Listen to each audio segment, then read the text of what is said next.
Liderar é relacionar-se. Eu cheguei à conclusão que quando a gente tem um bom líder, nós temos bons resultados. Isso serve para negócios e serve para a igreja. E a crise que nós temos hoje nos negócios e na igreja é uma crise de liderança.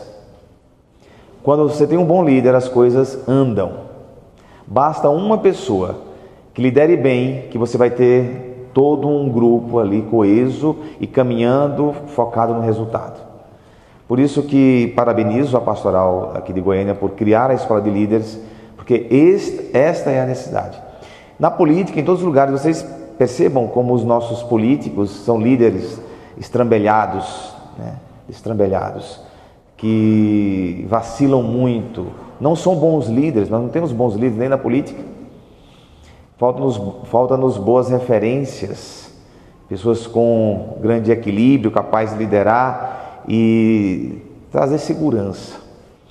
Na minha paróquia em Brasília, quando eu era pároco em Brasília, eu estava com dificuldade de trazer os jovens, congregar os jovens, fazer com que os jovens participassem mais, e eu não conseguia. Até que apareceu um rapaz. E ele começou a liderar sozinho. Esse menino, então, ele conseguiu reavivar toda a juventude da paróquia inteira. E aí, mais uma vez, é isso, líderes. Nós precisamos de líderes, de pessoas capazes de liderar, de trazer outras pessoas. Quando eu era adolescente, jovem, o meu pároco, ele dizia que um jovem tinha capacidade de liderar outros 50 jovens e fazer grandes coisas. E aquilo para mim era interessante. Eu sempre quis ser então esse líder que o meu pároco dizia quando eu era adolescente. E tem uma eficácia muito grande. Então, nós vamos falar hoje da liderança focada no relacionamento. E aí eu digo já para vocês, diz-me qual é a qualidade dos seus relacionamentos, que eu direi para vocês que tipo de líder você é. Como você se relaciona hoje diz como é a sua liderança. Liderança focadas nos relacionamentos, direcionadas para as tarefas. É uma grande mudança que nós temos nos tempos de hoje. Porque a liderança antes era focada na tarefa, nas tarefas. O líder era aquele que fazia cumprir tarefas. Não importava como nem de que maneira, tinha que trazer resultado. Hoje isso já não é o melhor modelo de liderança. Você pode ter até um líder focado nas tarefas, só que o desgaste pode ser grande. Os prejuízos podem ser grandes. Agora, quando um líder ele foca nos relacionamentos direcionado para as tarefas, aí você já tem um outro nível de liderança. Hoje nós não precisamos mais de um líder que só manda para que outros executem. Nós precisamos de líderes que se envolvam, que se relacionem. E no relacionamento nós precisamos de trocas. Na relação você precisa dar algo de si. É necessário dar algo. A capacidade do líder de dar algo, ele também terá como retorno, como contrapartida, ele vai receber também. E quando eu digo dar, não estou falando de forma monetária, mas dar atenção, fazer com que as pessoas sejam vistas, sejam percebidas, elogios, reconhecimento, essas coisas combinadas é a base de um bom líder. Então, um líder que dá, ele vai receber. Eu gosto muito de liderar por meio de elogios. Eu amo elogiar. As pessoas sempre elas vão ter algo para ser elogiado. E você tem que buscar este algo. Você tem que buscar este pode deixar sem... porque o vento está passando forte. Se vocês ficarem preocupados com isso daí, vai prejudicar. Pode deixar desarmado mesmo. Pode deixar desarmado.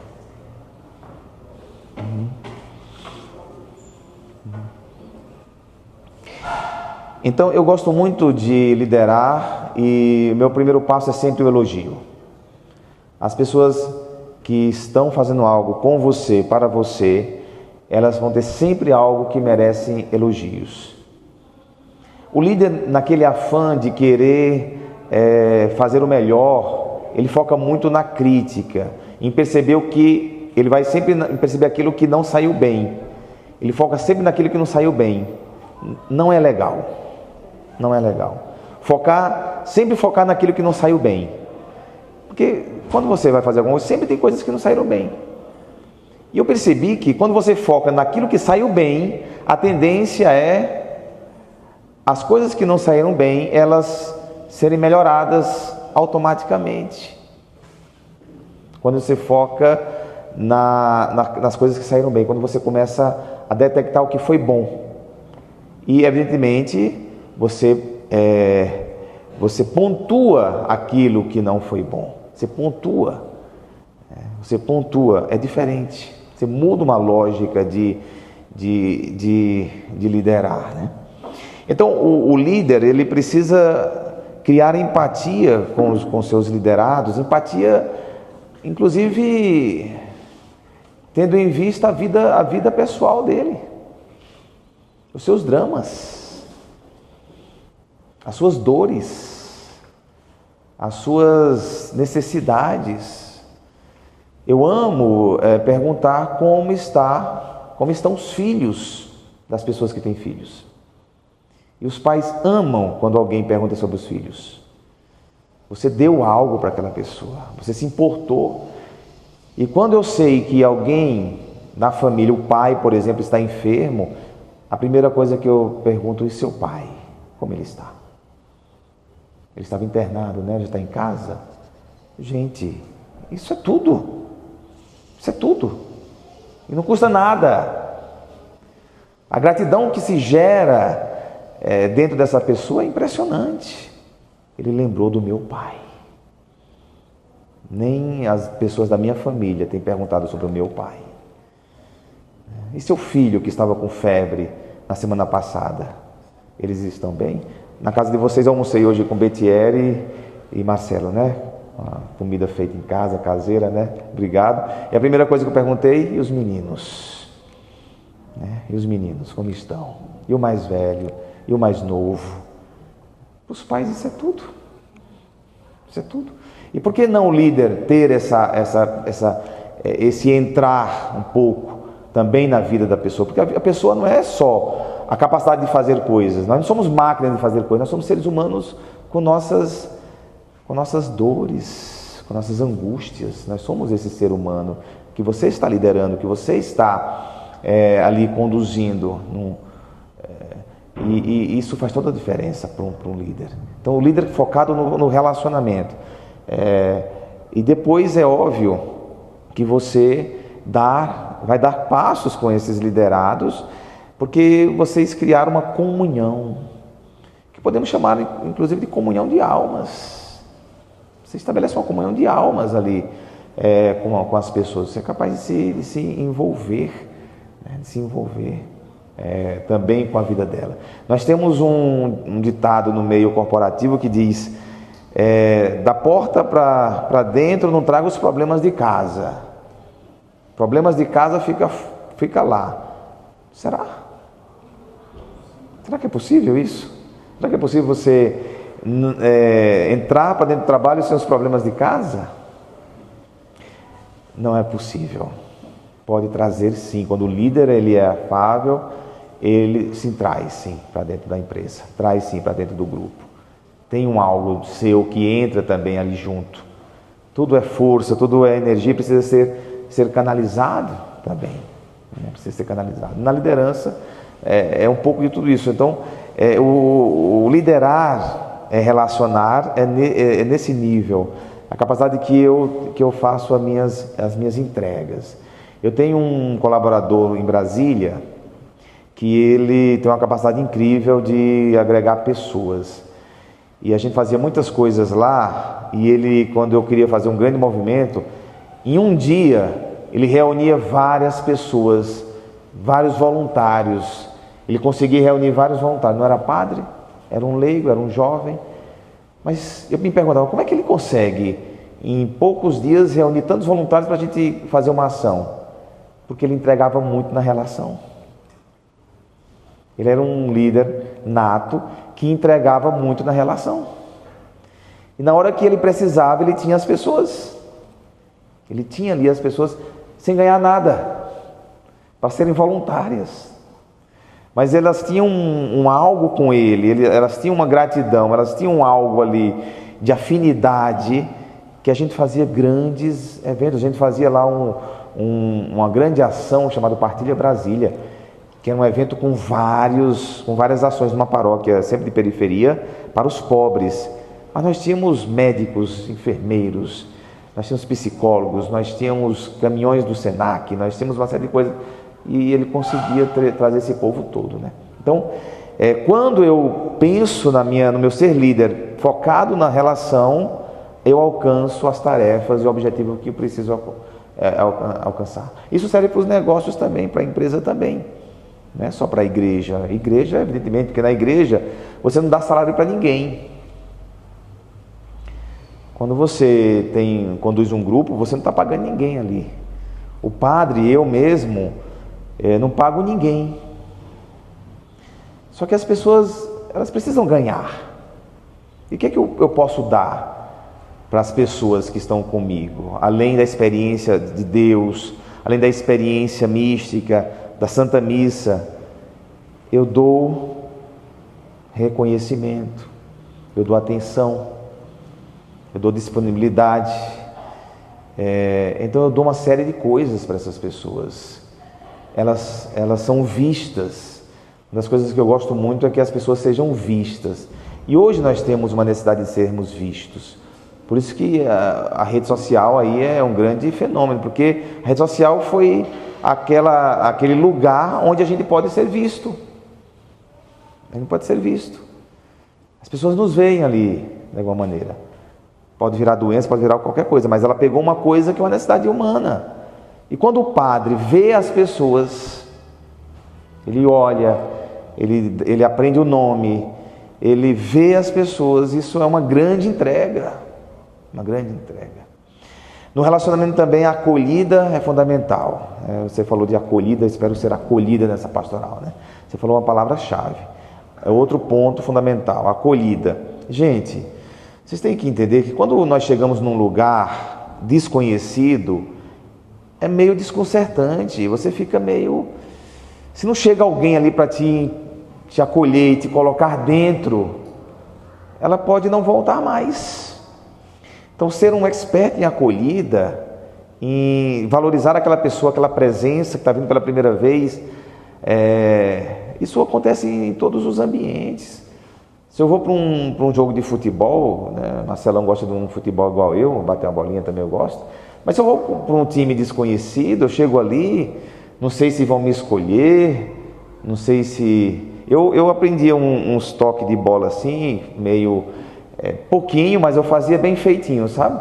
E as pessoas viam assim, os outros meninos, não, aquele ali é bom, pode chamar para o time aí, né? Mas era só uma forma de eu chegar. Tem pessoas que sabem chegar e se introduzir, outras não. Precisa da acolhida. Como é a minha acolhida? Nas empresas também, hoje eu percebo, eles fazem até eles trollam as pessoas nas empresas para acolher. Eu estava vendo já umas imagens, uns filmes, canta o hino nacional e botou a menina lá para cantar o hino nacional, e ela ficou achando estranho no primeiro dia de trabalho cantar o hino nacional, mas era uma forma de trollar, mas de acolher. Pronto, aquela menina fez parte do time.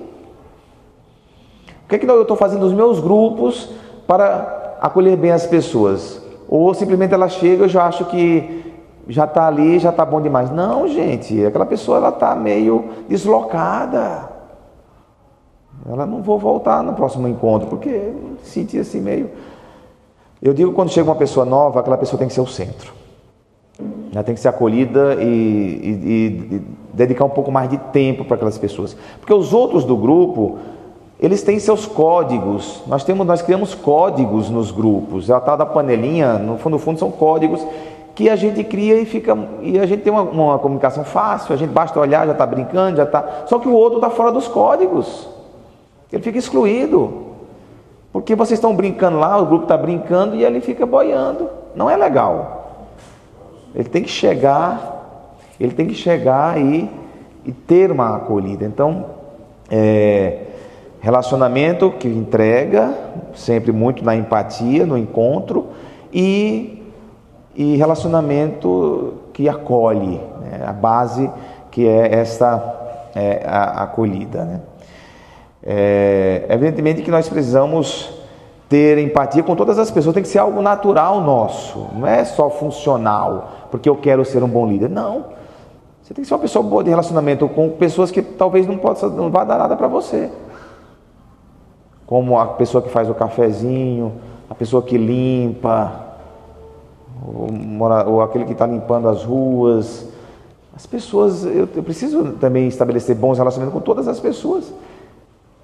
Relacionar bem é meu estilo de vida, com todas as pessoas, em todos os níveis, não só aquelas que podem me entregar alguma coisa. E eu aprendi algo na minha vida que é impressionante, né? Eu sempre acolho bem todas as pessoas, tá? Independente de idade, independente de posição, do que ela representa, sempre.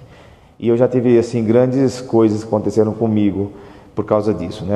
Eu era padre novo no Rio de Janeiro, já trabalhei no Rio de Janeiro, e lá eu acompanhava um presidiário que estava na cadeia, e ele tinha sido preso porque, usando drogas, acabou roubando um táxi, tirou o taxista do táxi, pegou o táxi do cara e saiu na Avenida Brasil como um louco, né? Você imagina roubar um táxi.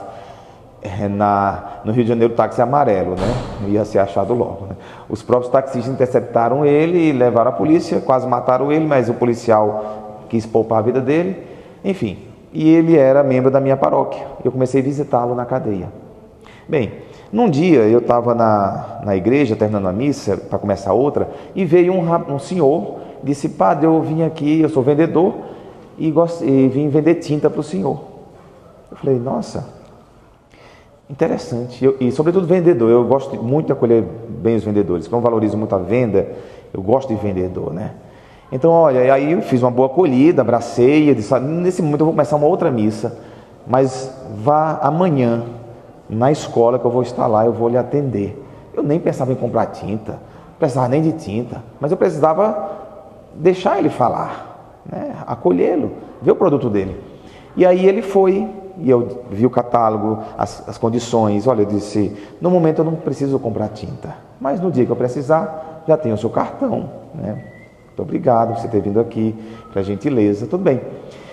E aí, eu conversando com a esposa do rapaz que estava preso, eu disse para ela: procura o taxista e diz para ele, na audiência de custódia, ele dizer a verdade, porque ele tinha sido enquadrado no 57, que é roubo à mão armada, né? Seguido de uma... enfim. E se ele disser a verdade na audiência de custódia, vai baixar para um 55 talvez. E a mulher foi atrás do taxista e encontrou. Disse: eu sou a esposa do Jorge, do qual o senhor foi vítima dele. E aí ele disse: não, a senhora é a esposa daquele monstro, aquele merecia ter morrido, merece apodrecer na cadeia, se dependesse de mim ele ia morrer, não sei o quê. Ele disse: olha, desculpa, é o pai dos meus filhos, peço perdão de ter procurado o senhor, mas eu só vim mesmo porque o padre Rogério pediu para eu vir aqui. E ele disse: padre Rogério? E ela disse: sim. É um padre novinho que chegou aí agora? Ela disse: sim. Aí eu fui vender tinta para ele lá. Eu fui vender tinta para ele, me acolheu muito bem. Começou a mudar o discurso. Disse: o que a senhora quer que eu faça pelo seu marido? Só quero que o senhor conte a verdade na audiência de custódia, só isso. Ele disse: eu vou fazer isso. E aí, quando eu soube que a mulher me liga: Frei, o homem taxista é o mesmo vendedor de tinta que o senhor acolheu na igreja lá. Estava com um cartão, liguei para ele e falei: Jorge, Maurício, o nome dele é Maurício, perdoe o Jorge, ele é um dependente químico, diga a verdade, vai ser bom para você, enfim. E aí, no final da conversa, na minha missa de despedida, o Jorge já tinha sido liberado da cadeia. Eu falei: Jorge, eu quero que você peça perdão ao Maurício na minha missa de despedida. peça perdão. E aí eu falei, Maurício, o Jorge tem algo a lhe dizer, quero que você vá dar minha missa de despedida. Foi, e o Jorge pediu perdão a ele perdoou e pronto, o negócio foi. Para vocês verem, tudo graças a uma acolhida, a um bom relacionamento, a um encontro, que eu nem imaginava onde poderia dar, né? Outro dia, agora em Jataí, também aconteceu algo assim interessante. Veio um rapaz vender coisas de igreja, e sempre tem rapazes vendendo coisas de igreja, cálice, esses negócios. E eu acolhi bem o rapaz, mas disse que não prestava daquilo naquele momento, eu estava começando, não precisava, enfim. Mas acolhi bem ele, né, fez toda aquela acolhida que eu faço sempre. E aí ele veio uma outra vez e disse, aí fez uma videochamada. Quando ele fez uma videochamada, apareceu um grande amigo meu na videochamada. Eu disse, mas o que é que... Ele é o que seu? Ele é meu pai. Ele era filho de um grande amigo meu, grande amigo mesmo. Eu falei, não acredito. Vocês percebem como relacionar, independente de porquê e para quê, deve ser a nossa essência, o nosso jeito de ser? Relacionar-se é vida, relacionar é saúde, relacionamentos bem construídos, eles são a base da vida. Nós vamos perdendo essa capacidade de nos relacionar. Por isso que a base de uma liderança é o relacionamento. A sua capacidade de se relacionar bem com as pessoas, de se conectar com elas, de deixar algo na vida delas. Essa é a primeira parte essencial da nossa aula, né, de liderar, é relacionar-se. Essencialmente, comportamentos de liderança orientados para relações envolvem 3 aspectos. Então, esses 3 aspectos eu digo para vocês que são essenciais. Tratar seguidores com dignidade e respeito. Tratar as pessoas que estão com você com dignidade e respeito, a primeira. Estabelecer relacionamentos e ajudar pessoas a progredirem. A progredirem, olha só. Todas as pessoas que a gente lidera, a gente tem que pensar sempre que ela pode progredir e que ela pode ir mais longe do que você. E seria ótimo. Eu fico feliz quando as pessoas progridem que estão comigo. E Jesus Cristo foi a grande prova disso, né? Ele tem uma passagem lá que ele diz: vocês farão coisas maiores das que eu faço. Vocês farão coisas maiores das que eu faço. Imagina Jesus, o Mestre, o Senhor, dizer que os seus apóstolos iam fazer coisas maiores do que ele fazia. Isso aconteceu. Isso aconteceu. Paulo foi mais longe do que Jesus Cristo no anúncio do Evangelho. São Francisco de Assis conseguiu mudar o Ocidente com o seu jeito de ser, que virou franciscanismo, né? Padre Pio construiu um hospital. Jesus nunca construiu um hospital. Irmanduz, que a gente viu, um império social em Salvador, Irmanduz, uma senhorinha com 70% do pulmão funcionando, uma senhorinha fez um império social, e Jesus Cristo nunca fez um império social. Olha só como Jesus Cristo nos deu o poder de fazer coisas maiores do que a que ele fez. E o líder é esse que faz as pessoas progredirem. Então, primeiro é tratar seguidores com dignidade e respeito. Isso vale para todo mundo, né? Estabelecer relacionamentos e ajudar pessoas a progredirem. Tornar um ambiente de trabalho um lugar prazeroso para estar. Terceira coisa, tornar um ambiente de trabalho um lugar prazeroso para estar. Isso é fundamental. Não dá para trabalhar num lugar ou estar num ambiente cheio de conflitos, cheio de coisas difíceis de serem resolvidas. Se está acontecendo, tem que parar e vamos tentar melhorar. Se tem algo ali que gera conflito, que gera dores, a gente precisa dar uma arrumada nesse ambiente. Esse ambiente tem que ser favorável, esse ambiente tem que ser bom, esse ambiente tem que favorecer. Nós temos um membro da Pastoral do Empreendedor desde o início também. Ele é dono de uma rede de supermercados em São Paulo, né? Vocês conheceram, né, Marcelo? O Irota. Ele tem a rede de supermercado Irota. Você também estava lá quando ele deu a palestra. Eu já chamei umas 2 ou 3 vezes para ele dar palestra. E O ambiente de trabalho dele é muito católico, a família toda. O ambiente de trabalho dele é um ambiente assim maravilhoso. Quando você entra nos mercados dele, nas lojas dele, você parece estar entrando num pedacinho do céu. De tão belo, de tão bonito, de tão acolhedor. E tudo dele é espiritualidade. E eu disse para ele na palestra, né, que ele deu em São Paulo ano passado, eu disse: Irota, para a sua empresa ser uma paróquia, só falta o pároco. Porque é um ambiente que parece uma paróquia. Porque lá tem encontro para casais, encontro para jovens. As pessoas, ele prepara para casamento, prepara as crianças para catequese, ele faz retiros espirituais. Tudo que uma paróquia faz, ele faz para os funcionários dele. Ele tem 2.000 e tantos funcionários, né? 2.000 e tantos funcionários. Olha só, que interessante. Por que não? Por que não a sua empresa apontar para o céu? A gente chama, por que a empresa não tem um valor eterno? Um valor divino? Algo de céu na sua empresa? Por que não? Por que a minha empresa não pode ser um pedaço do céu, não pode ser algo de Deus? Deve ser, para nós católicos sobretudo, deve ser. Eu tenho que transformar uma empresa em algo que aponte para a vida eterna. Não preciso, não tem porquê não ser. A gente começou, na Idade Moderna, a gente começou a dividir as coisas em compartimentos. Eu vivo a minha fé na igreja nos domingos, mas no trabalho eu entro na raça e vamos para frente.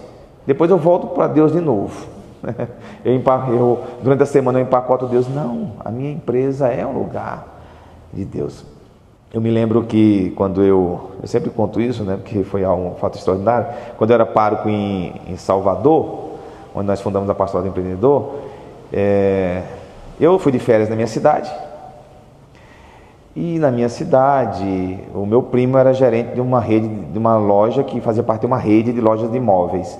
Ele disse: Rogério, na empresa na qual eu trabalho, o dono sempre pede para a gente rezar um Pai Nosso antes de abrir as portas. Então, eu reúno todo mundo e todo mundo, na mesma hora, reza um Pai Nosso em todas as lojas. E eu faço isso. Você acha? Eu falei: não, que maravilha, né? Fantástico. E aí eu cheguei na igreja, depois das férias em Salvador, e reuni meu pessoal da paróquia. Falei: gente, a partir de agora, antes de abrir a igreja, vamos rezar um Pai Nosso. Eu falei: mas Frei, a gente nunca rezou um Pai Nosso. Mas eu aprendi numa empresa. Eu aprendi numa empresa que vai... Imagina, na igreja, às vezes a gente descuida daquelas coisas que são essenciais. Eu tive que aprender numa empresa que antes de abrir a igreja, a gente tinha que rezar um Pai Nosso, né? Vamos servir a Deus, né? Vamos servir a Deus. Então, esse tipo de relacionamento é construído por meio de habilidades sociais, como a capacidade de ouvir atentamente, expressar ideias de forma clara e respeitosa, demonstrar empatia, liderar com diferenças de opinião, lidar com diferenças de opinião e resolver conflitos de maneira construtiva. E o líder é esse que vai conseguindo, por meio da empatia, ser alguém que ouve e ser um ponto de unidade, de equilíbrio, que harmoniza as diferenças. Porque onde tem seres humanos, tem ciúmes, né? Tem aquelas pessoas com baixa autoestima, e elas estão sempre melindrando ali. E o líder é aquele que vai harmonizando todas essas diferenças, vai lidando com isso, e vai conseguindo, com aquele time de pessoas cheias de defeitos, chegar lá. Eu sempre digo uma coisa, eu já fiz muita coisa nessa vida, né? Já fiz várias coisas, e meus times eram sempre pessoas cheias de defeitos, começar de mim, né? E eu disse: é o que tem, vamos lá, vamos junto, né? Jesus Cristo sentiu isso, a mesma coisa. Vocês percebem que os apóstolos eram todos meio carga torta? Eles eram carga torta. Os discípulos de Jesus, e aparece lá, Pedro nem se fala, era sempre afoito, dava bola fora demais. Outros queriam, na frente dos outros, ter o primeiro lugar. Outro traiu, entregou Jesus. Era esse tipo lá. E nós chegamos onde chegamos. Então, não vamos ter time perfeito, mas quando você consegue ter o melhor de cada um, né, suavizando as diferenças e os problemas, a gente chega lá. A gente chega lá. Eu sempre trabalho com quem tem. Às vezes são problemas de cabeça também, né? Que não dá para ficar. Ela precisa ser convidada a sair do time. Isso daí, gente, tem pessoas que você teima, não vai para frente não, tá? E os maiores problemas hoje vêm de pessoas inseguras. As pessoas inseguras, que geralmente são as de baixa autoestima, elas são um problemão numa equipe, viu? Porque essas pessoas, elas, para ser alguém, pessoas inseguras e baixa autoestima, para ser alguém, elas precisam diminuir o outro. Ela só se sente alguém quando ela rebaixa alguém. Quando ela diminui, quando ela está diminuindo alguém, ela está se sentindo, né? Então, e aí se tornam pessoas que pode atrapalhar muito um time. Essa pessoa tem que ser ajudada. Eu mesmo, quem me conhece, quem trabalha comigo sobretudo, sabe que eu sou bem afável e bem empático. Eu sou essa pessoa, mas eu trabalho com a verdade. A verdade. Eu digo a verdade para as pessoas. Eu digo, olha, é isso, isso, isso. Você tem medo de não ser acolhido, você tem medo de ser rejeitado, isso deve estar em alguma coisa na sua vida aí, vamos cuidar, porque esse medo de rejeição faz com que você caça confusão com todo mundo. Eu já dou uma de psicólogo também, porque eu sei algumas coisas, né? Então vamos lá. Ou eu digo, olha, você tem uma insegurança muito grande e você acha que todo mundo está contra você. Então resolver isso. Não é assim não. Não é assim não. Só que ela entende essa minha fala como alguém que está falando por amor. Aí muda tudo. Estou tocando algo bem sensível dela, num lugar bem reservado, sem ninguém saber, e nunca ninguém vai saber, mas eu disse para ela. A verdade precisa ser dita. Então, nesse relacionamento, ela tem que ser pautada pela verdade. E as pessoas captam quando há verdade. Quando há verdade. E quem se propõe a ser líder, vocês que se propõem a ser líderes, nós temos que alcançar também o nosso nível de autoconhecimento e de maturidade. Porque os líderes também, eles podem ser um desastre. Quando eles são inseguros, quando nós somos inseguros, quando nós temos baixa autoestima, nós podemos ser um desastre, porque a gente se sente ameaçado pelos nossos liderados. Você imagina? Um líder se sente ameaçado pelo liderado, é um desastre. Ele vai ter que sempre apagar o outro que está se destacando. Ele vai ter que minar, o líder tem que minar um liderado quando ele está se destacando, quando ele tem baixa autoestima.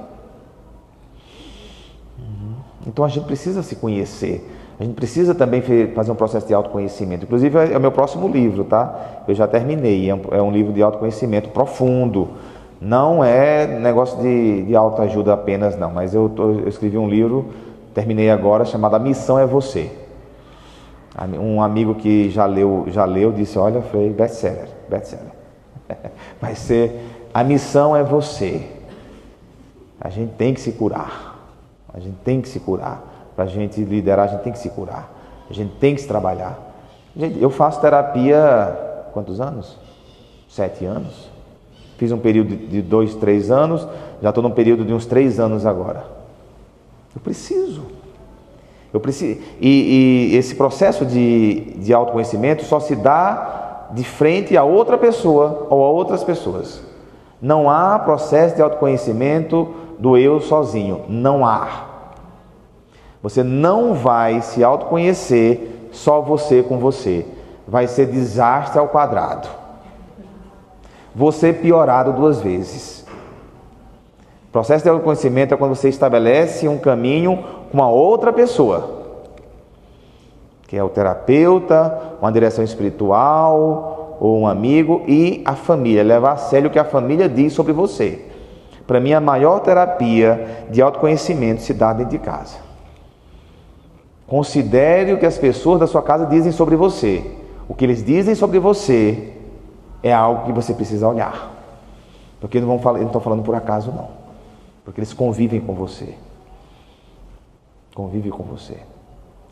E só haverá mudança em você, só acredite na mudança de alguém quando as pessoas de casa atestam a mudança. Quando o maridão chega meu amor, como você está diferente. Você está mudando, você está mudando. Quando ele disser isso, eu acredito na mudança. Ou então, quando a mulher também dizer para o maridão, meu amor, aí é mais difícil, né? Como você está mudado, né? Como você está diferente. Quando esse dia chegar, você mudou alguma coisa. Ou então, Jesus já voltou. Ou então os filhos, papai, mamãe, olha o que eu estou percebendo, vocês estão tão diferentes, estão tão melhores. Quando os filhos disser isso, aí eu acredito em alguma mudança, tá? Então assim, em casa é o nosso termômetro, são as pessoas que nos conhecem. Nós convivemos com as pessoas de casa sem máscaras. Nós estamos sem máscaras nas pessoas de casa, né? Pode entrar os meninos lá, estavam falando na comunidade terapêutica, então pode entrar aqui. Está vendo vocês dois mesmo? Olha. Beleza, sentem aqui. Vieram lá de Alexânia. O que foi que atrasaram? Ah, tá. Tá bom. Então, as pessoas de casa. Então não há autoconhecimento sem confronto, sem encarar a verdade sobre si com auxílio de outra pessoa e de Deus. E de Deus, evidentemente, que nos revela quem nós somos. A gente vai se trabalhando. A gente não muda muita coisa na vida não, tá? Mas a gente toma posse e a gente encara a verdade sobre nós mesmos. Isso já é muito, já. Encarar a verdade sobre si mesmo, né? Outra coisa que eu digo, às vezes líderes inseguros são dados a se justificar demais. Já viu aquelas pessoas que estão sempre se justificando? Justificativas, elas não são bem-vindas. Justificativas não são necessárias. Não são necessárias. Pessoas que estão sempre se justificando, ela parece estar devendo ao mundo e pedindo licença para viver. Eu aprendi uma coisa, que eu não sei onde foi que eu escutei isso, mas justificativas, quando você as dá, os seus amigos não precisam delas e os seus inimigos não vão aceitá-las. Então, para que tanta justificativa? Para que está se justificando? Você pode dar satisfação quando for necessário, satisfação. Há uma diferença de dar satisfação do que se justificar. Pessoas seguras de si não andam se justificando. Os seus amigos não precisam das suas justificativas e os seus inimigos não vão aceitá-las nunca. Então, siga o seu caminho. Jesus Cristo tem uma passagem que, para mim, é uma das passagens mais interessantes da vida de Jesus, que me ensinou muito nessa vida, tá? Como líder. Jesus Cristo está famosinho já, pregando em Cafarnaum, no Mar da Galileia, fazendo milagres, já estava, multidão atrás dele, e ele resolveu voltar a Nazaré, na cidade dele. Voltou lá, o que aconteceu? Aconteceu que o povo lá foi perseguir, falar mal, uma série de coisas de Jesus Cristo. Quem é esse que veio aqui agora, filho do carpinteiro, filho de José, agora falando aqui bonito, essas coisas aí? O que ele pensa que é?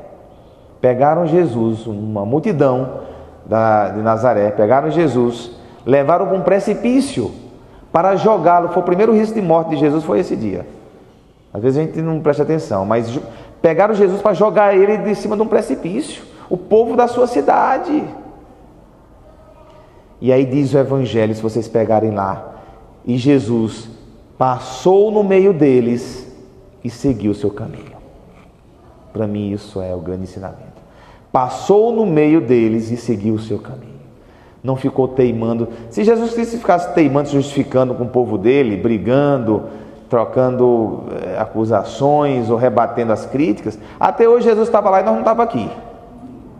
É isso que acontece quando a gente fica gastando energia, se justificando, gastando energia, dando muita satisfação, me justificando, quando eu gasto muita energia tentando me posicionar, passou no meio de todo mundo, no meio daquela confusão e seguiu o seu caminho. que seguir o seu caminho. Então é isso que a gente deve fazer. O líder, ele não pode ficar dando ouvido a tudo que se escuta, aquelas fofocas. Primeiro que você tem que curar esse negócio de fofoca. Quando trazem fofoca para você, é porque as pessoas percebem que você gosta. Ela pode até trazer no começo, mas quando ela percebe que não tem ali nenhum, que não te agrada a fofoca, não vai mais trazer. E às vezes o líder, ele inseguro, ele fica dando ouvido. Olha, fulano tal falou isso de você. Ele estava falando isso e aquilo. E aí o camarada, o líder fica naquela paranoia, gastando energia com essas paranoias. Nada. Passa no meio de tudo isso e segue o seu caminho. Você tem um foco, você tem uma direção. Jesus ia para Jerusalém, ele não tinha por que ficar em Nazaré perdendo tempo lá não. Tinha por quê. Então o líder precisa ter muito isso, ser seguro. Não vai ser qualquer pequena coisa que vai ficar abalando ele, qualquer conversinha daqui e da acolá. Relacionamentos maduros, relacionamentos sérios, isso sim ele deve estabelecer. Então, um bom relacionamento interpessoal promove a colaboração e o trabalho em equipe. Quando as pessoas se sentem confortáveis e confiam umas nas outras, elas se tornam mais propensas a compartilhar conhecimentos, experiências, ideias, buscando soluções conjuntas e alcançando resultados melhores. Então, esse relacionamento interpessoal promove esse espírito colaborativo, quando há essa boa relação, né? Então, vou reafirmando o que eu disse, liderança orientada para os relacionamentos, que busca as tarefas, mas não o contrário, focar nas tarefas apenas, deixar os relacionamentos. Você foca no relacionamento para alcançar os resultados. É óbvio que a gente precisa de resultados, gente. Atenção, eu estou falando desse método, desse liderar e relacionar-se para alcançar resultados perenes e duradouros. Então, a gente precisa dos resultados como todos os lugares. Tem pessoas que conseguem resultado a ferro e fogo, só que ele pode deixar um rastro desagradável nos liderados. Eu quero que vocês alcancem resultados, mas todo mundo se sintam felizes nos resultados, se vejam nas tarefas realizadas e cumpridas. A gente precisa de resultado, a gente precisa chegar mais longe. Agora, o como, nós estamos falando aqui do como nós chegamos. Teve na pandemia eu visitei uma loja de brinquedos, era uma coisa assim, loja de brinquedos, uma loja bem grande. E a dona estava me dizendo que na pandemia eles pararam de vender, fecharam tudo, e ela quis, pelo bem dos funcionários, ela quis demitir os funcionários e fechar a loja. E os funcionários se reuniram e disseram: não, a senhora não vai fechar a loja e nós não vamos aceitar ser demitidos. Nós vamos atravessar. Os colaboradores salvaram a loja. E aí, quando tudo voltou, eles voltaram com tudo, a loja cresceu mais ainda e eles atravessaram aquele período difícil, mesmo sem receber, se mantiveram ali firmes juntos. E eu perguntei: por que eles fizeram isso? Ela disse: porque sempre os tratei bem. Sempre os tratei como família. Isso foi o resultado do que eu entreguei para eles e eu recebi. Não é comum isso. O comum é, às vezes, os colaboradores querer ferrar a empresa. E lá não, eles salvaram a empresa. Olha o que ela plantou e depois ela colheu. No relacionamento, o líder que focado no relacionamento, ele precisa gostar de gente também, tá? Então esse negócio de gostar só de cachorro não dá certo para o líder. Tem que gostar de gente e ter uma ideia positiva sobre as pessoas, otimista. Tem que gostar de gente e ter uma ideia otimista das pessoas. Tem uma anedota que eu gosto muito de contar, inclusive, que faz parte até do meu jeito de ser. Conta a história que uma cidadezinha pequena tinha sempre um senhor ancião na entrada da cidade com outras pessoas ali ao redor dele. Era um velho sábio. E um dia, nessa cidade, chegou um viajante e perguntou: Senhor, como são as pessoas dessa cidade? E o velho sábio disse: como são as pessoas da cidade de onde você veio? E ele disse: as pessoas são más, são mentirosas, traiçoeiras, não são amáveis, as pessoas, elas são trapaceiras. E o velho sábio disse: as pessoas dessa cidade são do mesmo jeito. Tudo bem, ele entrou na cidade. Pouco tempo depois, um outro viajante chegou e fez a mesma pergunta: Senhor, como são as pessoas dessa cidade? Estou chegando agora de viagem. E o velho sábio disse: como são as pessoas da cidade de onde você veio? E ele disse: são maravilhosas, são pessoas do bem, são pessoas que se ajudam umas às outras, são pessoas que, amigas, honestas, confiáveis. E o velho sábio disse: as pessoas dessa cidade são do mesmo jeito. E aí o viajante entrou, e as pessoas que estavam do lado dele ali, ao entorno dele, disse: mas como é que você dá duas respostas diferentes para a mesma pergunta? A gente não entendeu. Ele disse: cada um se relaciona com o conceito de pessoas que tem dentro dela, se relaciona. O primeiro só vai encontrar gente do conceito que ele tem dentro dele de pessoas. E o segundo só vai encontrar as pessoas segundo o conceito que ele tem dentro dele.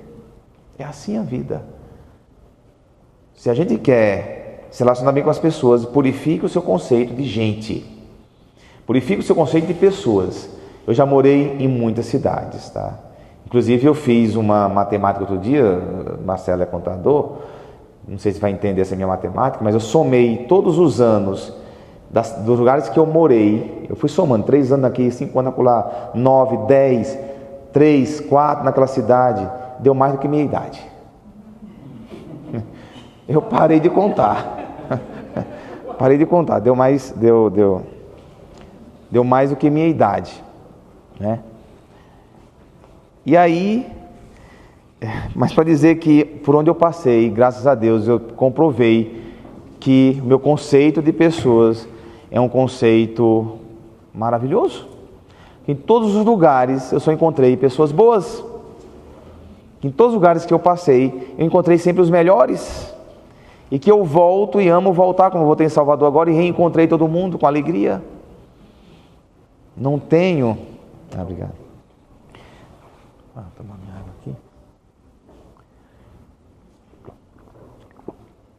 Então, isso ficou claro para mim, que meu conceito de pessoa, de gente, é o melhor. Eu sempre vou encontrar essas pessoas. Mas pode ver como eu vou purificar. Dá um jeito aí. Em Deus, busca esse milagre. Porque eu vejo as pessoas dizendo: nossa, mas como as pessoas são sem confiança, como as pessoas são más, as pessoas hoje em dia são perversas, as pessoas são isso, as pessoas são aquilo. Eu falei: gente, para com isso. Uma meia dúzia é isso daí, as outras não são. Conviva com quem vale a pena. Dá uma purificada. Então, o líder que quer se relacionar bem, ele tem que ter um conceito positivo e um conceito otimista das pessoas. Senão ele vai estar sempre desconfiando. E quem conhece meus projetos, sabe que eu trabalho na confiança, né? A confiança é a base da minha liderança. Mas eu chego à confiança ao extremo, né? Renato trabalha comigo quantos anos, Renato? 2 anos, o Ronald já uns 6, né? Os 7.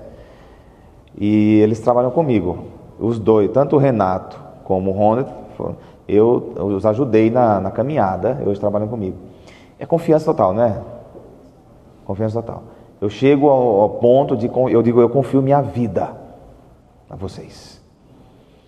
E ainda mais, eu tenho negócios também, eu tenho uma marca de biscoito, que é as petas do Frei, e tenho as cocadas do Frei. Eu boto lá na igreja, numa gôndola, no dispositivo lá, display para vender, sem ninguém vendendo. Só o QR Code, a pessoa passa o Pix e leva para casa e paga. Confiança total. Fica lá a igreja aberta, sem ninguém vendendo. Sem câmera, sem nada. Porque o Honest Market tem câmera. Explodiu o mercadinho. Nesse negócio, Mas tem câmera. O meu não tem não. Não perca uma venda. O meu é tudo lá. As pessoas, isso em Brasília, em Jataí, no cartório, nos cartórios de Brasília, estão lá minhas coisas. Onde está lá? Passar. Mas também, eu dizia brincando com as pessoas, olha, minha avó dizia, não deva padre não. Quem deve padre, a pessoa já sabe, dever padre, mas a pessoa já fica espantada, né? Então tem esse detalhe também que ajuda também. Mas não tem plaquinha falando isso não, mas está no inconsciente das pessoas. Está no inconsciente das pessoas, né? Não vou dever padre não, nem roubar, pior ainda, né? Então é preciso relacionar com as pessoas nessa dimensão profunda. E a começar de mim, que é o meu próximo livro, A Missão é Você. Eu vou, nesse livro, vou ajudar as pessoas a fazer um processo de autoconhecimento profundo, real, verdadeiro. Uma das coisas que eu digo no livro é o conceito de humildade. As pessoas não sabem o que significa humildade. Tá? Então eu procurei depurar o conceito de humildade no meu livro. Gente, humildade não é andar maltrapilho, é ficar nos cantinhos ali, ser humildezinho. Não, isso não tem nada a ver com humildade. Sabe quem é humilde? Humilde é aquele que encara a verdade sobre si. Aceita essa verdade e integra ela na sua vida. Esse é humilde. Humilde é aquele que encara a verdade sobre si. Tem coragem de dizer, esse cara sou eu. Essa mulher sou eu. Essas fraquezas. Aceita o seu passado, aceita a sua verdade, integra na sua vida. Esse é o humilde. Humilde é aquele que alcançou, que humildade vem de humus, vem de chão. Aquele que se reconciliou com seu chão, aquele que se integrou ao seu chão. Quem é você de fato? Esse é o humilde. Né? Então o processo de autoconhecimento tem que passar por isso. Tem que passar por isso, né? Então, como deve ser a relação como líder? Relação que evita desgaste, primeiro ponto. Relação que valoriza o outro. Relação que foca na verdade, eu falei para vocês, foca na verdade. Relação que não se fixa na competição. Relação que gera confiança. Estou só repetindo o que eu já falei. Relação que gera confiança, que a base é a confiança. Eu confio em vocês. E é por isso que eu posso ter coisas à distância. E eu perguntei um dia um líder empresarial de sucesso de Salvador, eu perguntei para ele, qual é o segredo do sucesso? Na lata, eu gosto de fazer essa pergunta na lata, né? Qual é o segredo do sucesso? Ele respondeu também na lata, ter pessoas de confiança. Ter pessoas de confiança. Você não vai a lugar nenhum, se você quer crescer, se o negócio quer crescer, tem que ser na base de pessoas de confiança. Porque você não pode estar em todos os lugares, você tem que ter pessoas de confiança nos lugares estratégicos, isso aí é base, é básico, né? Então a confiança está aí na base, né? Relação tem a ver com recompensas, trocas, ganhos. Eu disse para vocês, a gente precisa dar algo na relação. O que eu dou para as pessoas? Não é barganhar, não é comprar, mas é ser honesto. Elogios, reconhecimento. Gente, eu faço uma pergunta para vocês. Um mesmo dia, um patrão deposita o salário na conta de um colaborador e no mesmo dia ele faz um reconhecimento público desse colaborador. Ele vai ficar feliz por qual dos dois? Mais feliz? Reconhecimento público. Então eu digo que reconhecimento vale mais do que dinheiro. E é de graça. E a gente não usa. Fazer um reconhecimento sincero, olhando no olho, ou um reconhecimento público daquele colaborador, do que ele faz, do que ele é. Gente, se a pessoa vai ficar mais feliz com o reconhecimento, é óbvio que ele tem que receber o salário também. Só que a alegria, a satisfação vai vir pelo reconhecimento. E isso o líder pode fazer sem custar nada. E o que é mais valioso na vida não custa nada. Eu tenho uma palestra chamada Invista Alto naquilo que não tem preço. Acho que tem na internet, acho que ela tem gravada no YouTube, no meu canal. Invista alto naquilo que não tem preço. ainda bem que não passou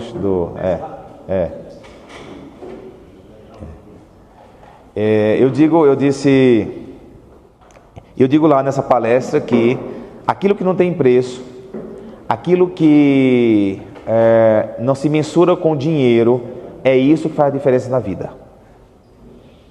Então começa a elencar as coisas que não têm preço, que não se mensura por dinheiro. Invista nisso. Isso faz a diferença na sua casa, na sua família, nos seus negócios, na igreja, em todos os lugares. Quando você começa a dar aquilo que não se paga com dinheiro, a investir naquilo que é humano, que é de graça. Gente, quando a gente entende que isso é o que move a vida, aí a gente se torna um líder imbatível. Invista alto naquilo que não tem preço. Relação é desenvolver pessoas, ajudá-las a chegar no topo. Relação é levar as pessoas ao pertencimento, a fazer parte do todo. Esse negócio do pertencimento também é algo que as pessoas amam, tá? Pertencimento. Eu pertenço, eu faço parte. Eu existo nesse todo, nesse grupo. Então o líder também é focado nisso, né? Relação é ter empatia, relação é admitir fraquezas e fracassos e assim engajar mais ainda a equipe. A gente passou por um período que o líder tem que ser aquele líder sem falha, forte e que não poderia demonstrar fraqueza na frente do liderado. Eu digo, por que não? Por que não? Por que eu não posso chorar, né, na frente dos meus colaboradores, de todo mundo? A Lória é chorona, né? E nem por isso as coisas não andam bem, graças a Deus. Então assim, outro dia nós acompanhamos um grupo empresarial que tem o dono, que trabalha com mineração, e o pessoal me relatou que numa reunião grande, com todo mundo, ele contou a vida dele e chorou na frente de todo mundo. Nesse dia, ele engajou todo mundo. Ele ganhou a adesão de todos. No dia que ele mostrou a fraqueza dele. E às vezes a gente tem a ideia de que é a força, é a minha potência, é a minha postura sempre firme, que vai ser imbatível, que vou convencer pessoas. No dia que ele chorou na frente de todo mundo e disse quais eram as fraquezas dele e o que ele passava na família dele, como ser humano, com o irmão dele, como foi com o pai dele, e ele chorou. Naquele dia ele ganhou todo mundo, que ele remunera, que ele paga, mas ele ganhou como ser humano. As fraquezas conectam as pessoas. Essa coisa de postura forte, sempre aquele imbatível, admirado, serve, mas vamos lá, vamos ter um pouco de humanidade também. Relação a exercer a humildade, relação a emitir reconhecimento, tanto pessoalmente como em público. Relacionar-se é comunicar-se bem. Outra coisa também importante que eu vou já fechando aqui, para vocês, gente, comunicação. Você trabalha com comunicação, né, Danilo? Né? Trabalhamos com a Tiele também em comunicação. Gente, mas nós estamos na era da comunicação e o pessoal se comunica cada vez mal, pior. É triste. Os jovens de hoje são tristes na comunicação. Péssimos. Eu fico nesse ponto meio irado. Eu tenho sobrinhos, né? E eles se comunicam mal, eu brigo com eles. Porque não deixa as pessoas sem resposta. Você vive com o celular na mão e dá resposta sempre não assertiva, não completas, não, sabe? E aí eu tenho meus colaboradores mais jovens que eles são muito ruins de comunicação, gente. Não pode. Quem lidera, sobretudo, quem tem que deixar as coisas tudo bem claras, bem ditas. A comunicação ela tem que fluir, ela tem que atingir o seu objetivo, ela tem que deixar tudo claro, porque falta de comunicação gera atrito, gera demora, gera circular, quando ela acontece de mão dupla. as coisas vão para frente, né?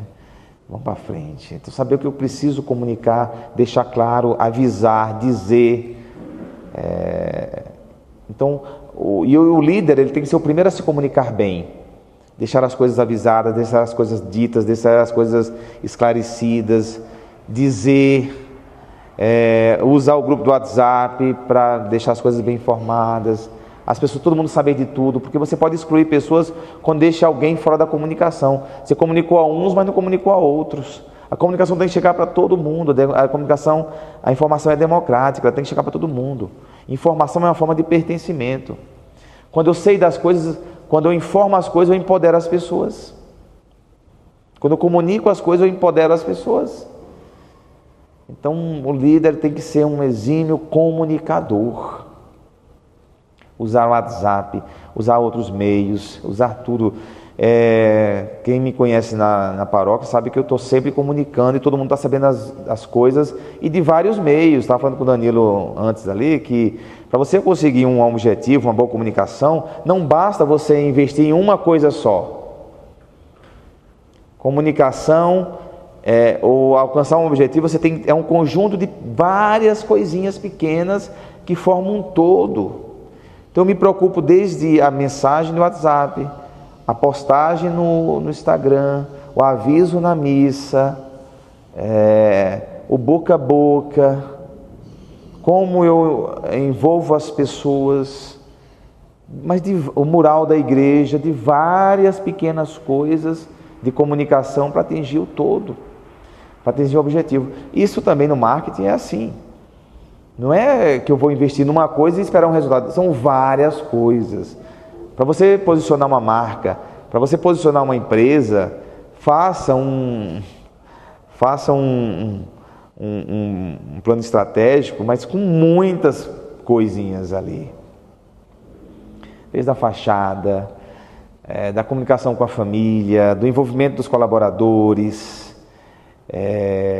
do envolvimento da vizinhança. Como é que eu vou envolver a vizinhança? Como é que eu vou envolver os colaboradores, a minha família, a minha esposa, meus filhos? Como vai ser na internet? Como vai ser na calçada? É um monte de coisa que você tem que levar em consideração. Quando a pessoa, o empresário, principalmente procura o marketing, o pessoal pensa na venda. Isso é muito importante, sabe? E acho que só divulgando já vai vender.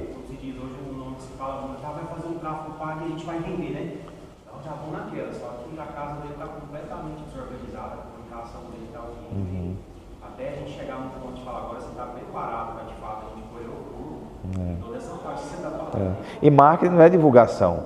Marketing é um conjunto de ação. Divulgação é uma parte do marketing. Uma só. Marketing é um conjunto de várias ações combinadas para alcançar um objetivo, né?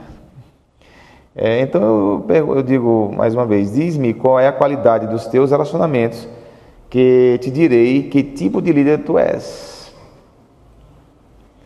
O tipo de liderança que você será pautado pelo tipo de relacionamento que você estabelece com as pessoas.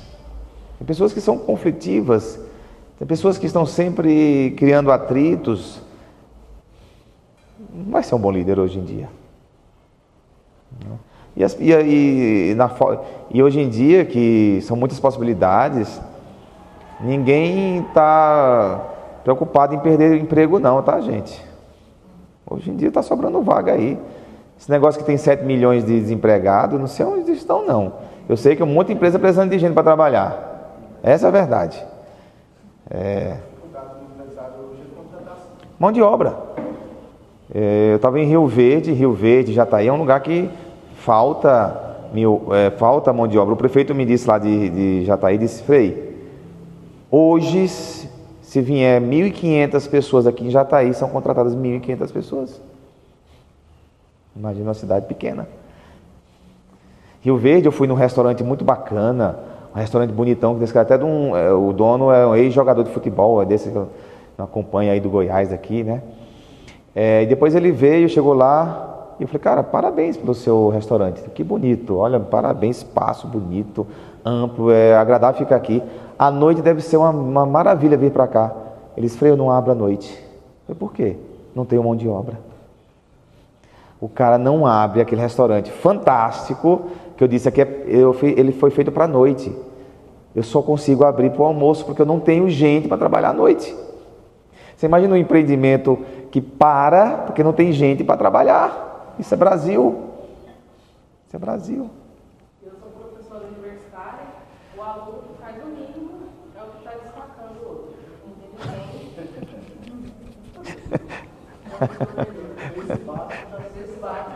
Meu Deus do céu. Não vamos aprofundar muito nisso, não, que dá desespero. Faz o mínimo. É o que está no topo lá. Meu Deus. Imagina se eu fosse dessa geração. Eu já estava...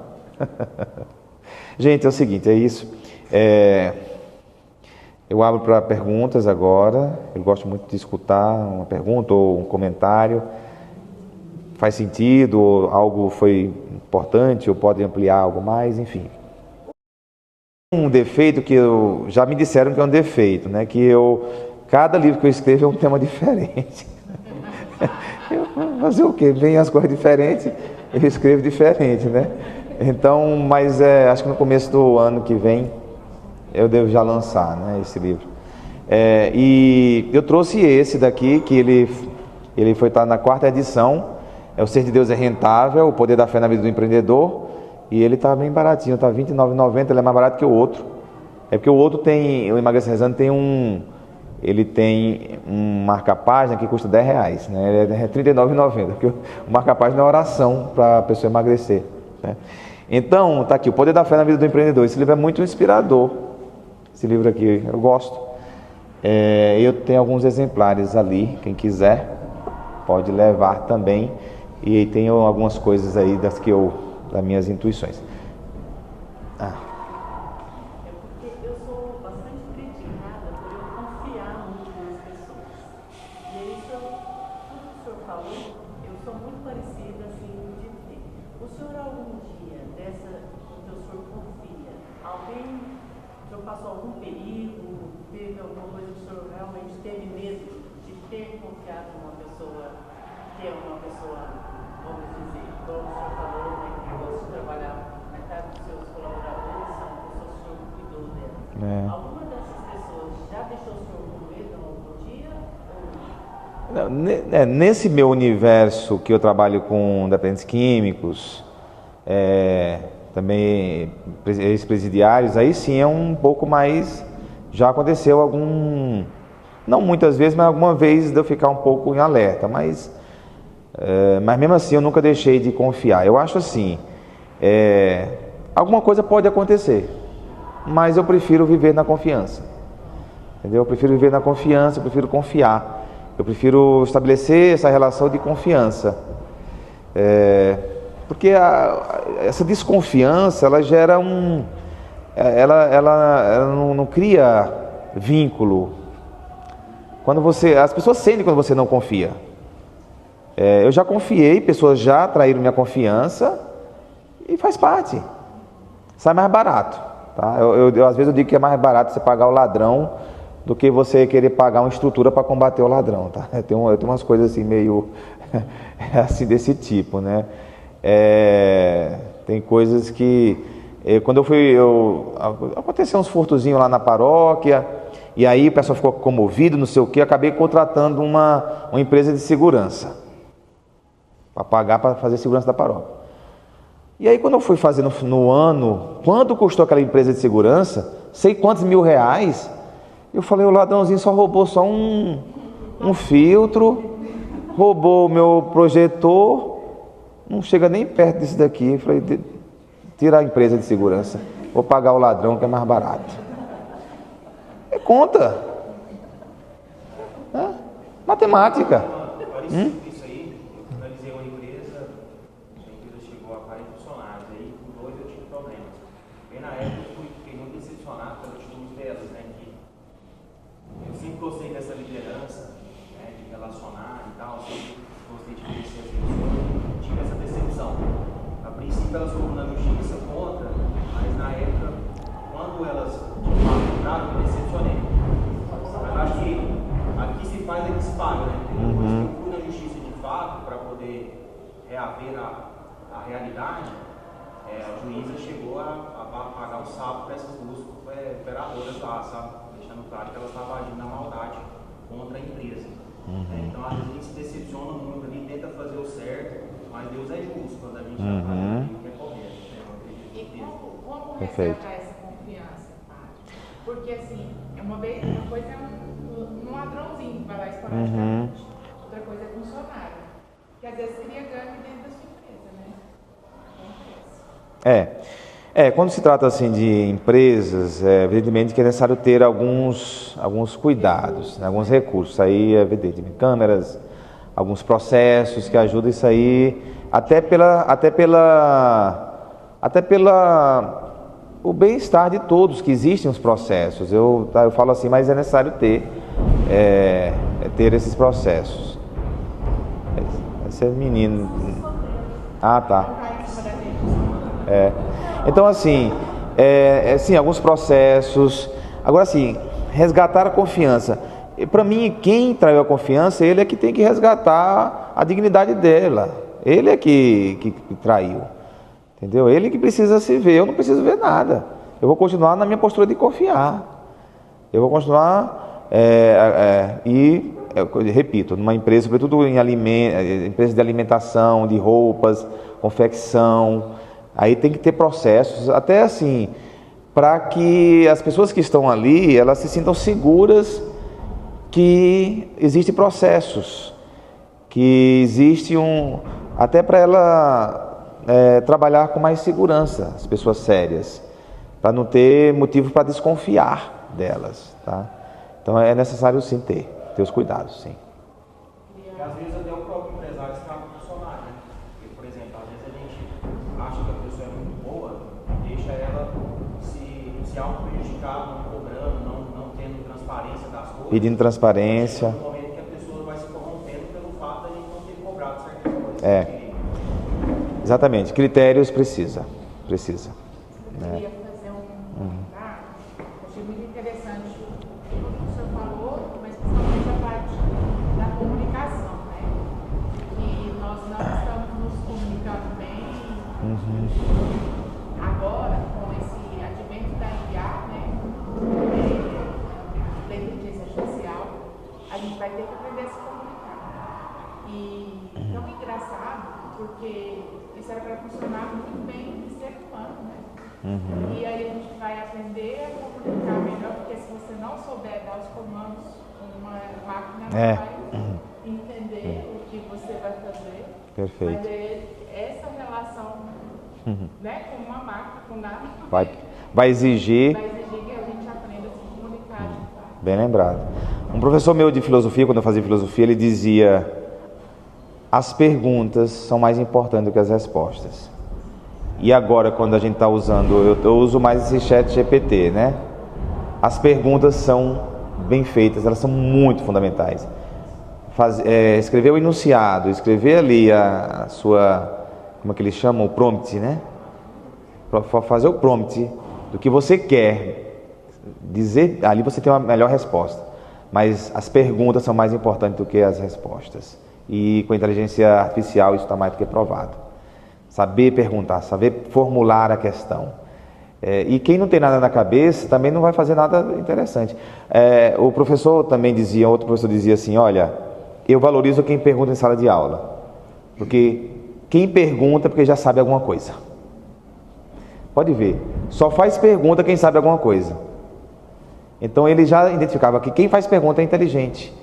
Não é que ele está perguntando porque não sabe nada, não. Só pergunta quem já sabe alguma coisa. E para você fazer uma pergunta na inteligência artificial, você tem que saber já. Tem que saber muitas coisas. Senão você não vai dar o comando direito. E também outra coisa, gente, já levando para o relacionamento. Eu esqueci de falar esse ponto, tá? Por isso que é bom a interação. Perguntar na relação é fundamental. Perguntar. Como você está? Como foi seu dia? devolver pergunta, como o velho sábio fez. Como são as pessoas de onde você veio? Você sempre devolver perguntas. Jesus Cristo perguntava muito. Jesus Cristo perguntava: o que queres que eu faça por ti? Sabe? Quando você pergunta, você traz a outra pessoa. Quando você pergunta, você traz. Então, só dizer é sempre muito afirmativo, é sempre muito que você está dando. Agora, quando você pergunta ao seu liderado, fazer perguntas, compromete as pessoas. E também isso vale para marido e mulher, tá? Isso vale para os filhos também. Perguntar dentro de casa é uma forma de amar. Perguntar é uma forma de amar. Ô bem, o que é que você acha disso? Qual a sua opinião? Como foi o seu dia no trabalho? Como foi? Aí você, quando pergunta, você deixa a outra pessoa ser.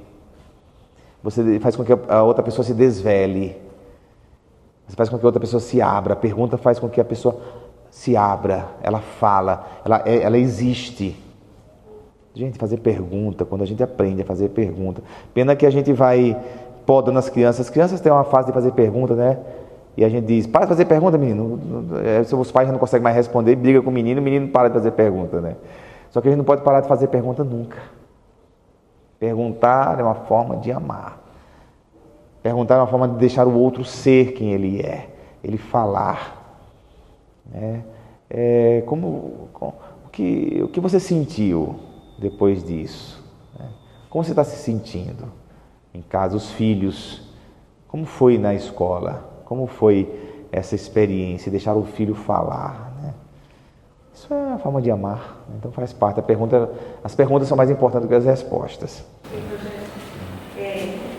Na questão de liderança, talvez houve uma crítica, me impactou muito e eu trago isso comigo. A pessoa falou para mim: você precisa aprender a delegar. Eu sempre fui uma líder muito proativa, de me envolver, né, com todo o trabalho, junto aos meus colaboradores, junto às pastorais que eu me disponho a servir. E às vezes eu me pergunto se isso é o correto, né? Porque às vezes eu delego alguma atividade, alguma função para um colaborador, aí quando eu faço: fulano, faz isso para mim, por favor, eu sempre sou muito educada, assim, em pedir, assim, eu não sei mandar. E aí quando eu vejo que eu não recebo isso, eu vou e faço. E muitas vezes, no meu pensamento, o meu agir pode ser um exemplo para a pessoa, mas nem sempre como a Angélica falou. Hoje, os jovens, eles estão muito limitados, né, a ter uma visão mais longe, né? O que o senhor me diz?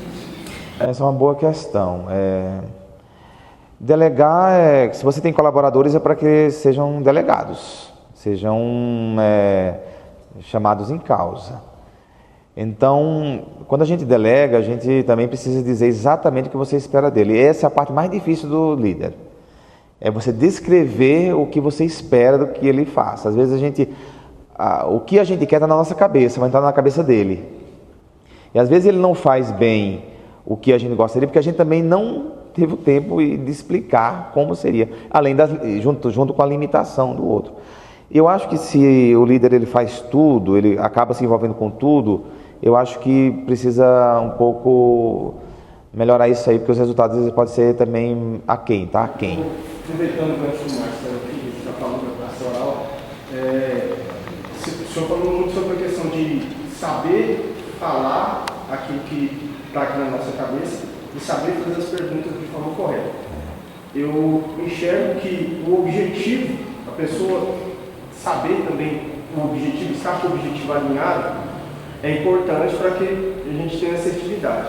Pensando nisso, a minha pergunta a pastoral, como surgiu do seu coração, foi algo que Deus colocou no seu coração, a pergunta que eu queria te fazer ela surgiu com o intuito de ajudar a acolher esses empreendedores na fé católica e transformar eles pela fé, ou ela tem também o lado empresarial, social, de trabalho, além do espiritual? Ótima pergunta essa, é o cerne. Eu respondo, inclusive, no primeiro capítulo desse livro aqui, eu respondo essa pergunta. A primeira pergunta que eu respondo é essa, né? A pastoral do empreendedor, ela nasceu, inspiração divina, vem de Deus, ela nasceu para cuidar espiritualmente dos empreendedores.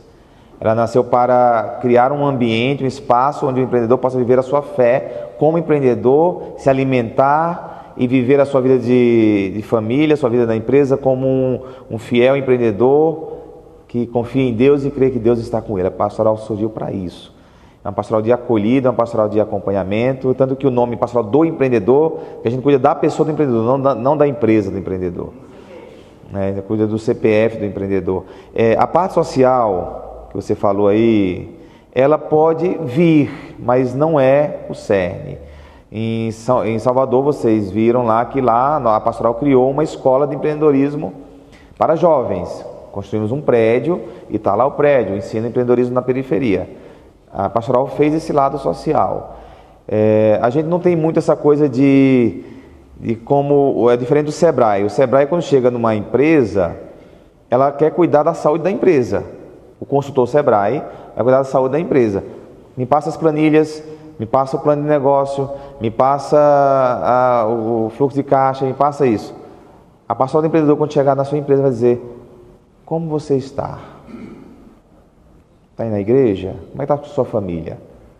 Como é que está na sua casa? Como é que está seu coração? Se um consultor do Sebrae perguntar isso, você veio aqui, foi para cuidar da empresa e saber como é que eu estou. Só que a pastoral do empreendedor é para saber como você está. E sua relação com Deus. Essa. Eu perguntei justamente isso para Cuidar do empreendedor. Cuidar do empreendedor.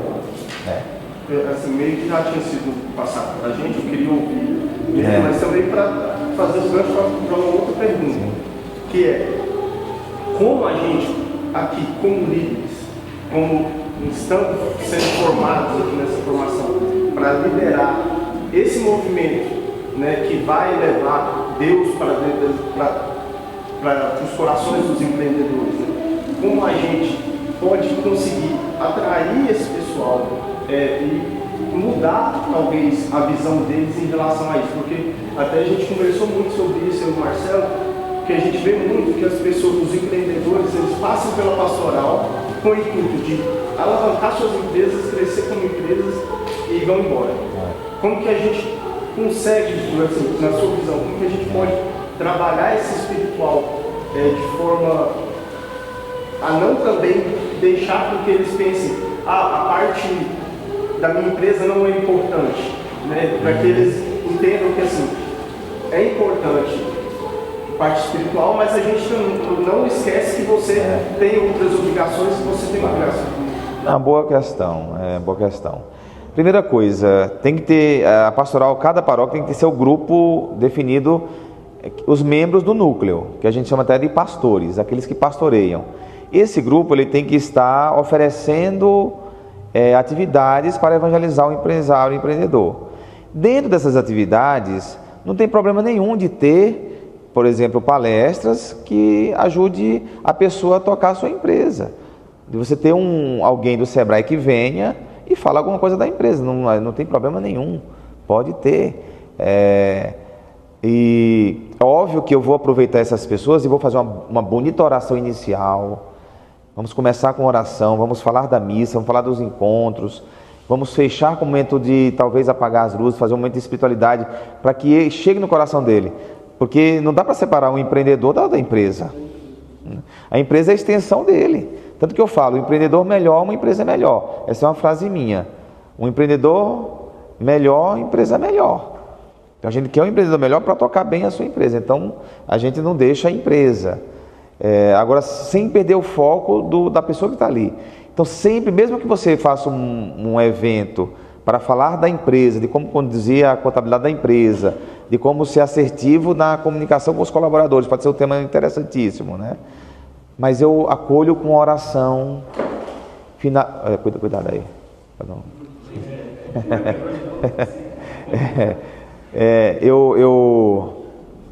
Eu vou acolher com uma oração inicial, terminar com uma oração, aí eu fortaleço a oração, né?